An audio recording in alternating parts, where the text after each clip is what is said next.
తదుపరి ధనుసు రాశి.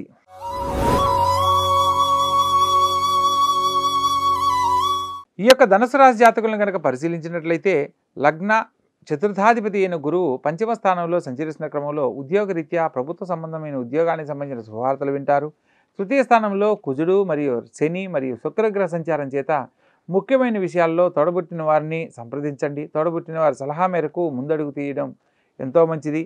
ప్రత్యేకంగా పంచమ స్థానంలో రవి బుధులు మరియు రాహుగ్రహ సంచారం జరుగుతున్న క్రమంలో మీ యొక్క జీవితానికి సంబంధించి తీసుకునే నిర్ణయాలన్నీ మీకు ఎంతో దోహదపడతాయి. చతుర్థ స్థానంలో రవి మరియు బుధుడు రాహుగ్రహ సంచారం చేత విద్యార్థి దశలో ఉన్న వాళ్ళు గొప్ప ఉద్యోగ లాభాన్ని పొందుతారు.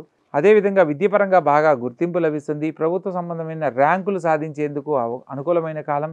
సప్తమ స్థానంలో చంద్రగ్రహ సంచారం చేత కళ్యాణం కాలేదని బాధపడుతున్న వారికి కలతర సౌఖ్యం లభిస్తుంది. ప్రత్యేకంగా రాజ్యస్థానంలో కేతుగ్రహ సంచారం చేత ఉన్నతమైన జీవితాన్ని పొందడానికి రాజకీయ పరంగా నిలబడిన వారికి గొప్ప అవకాశాలు లాభిస్తాయి. పై అధికారుల యొక్క సహాయ సహకారాలు పొందడం జరుగుతుంది.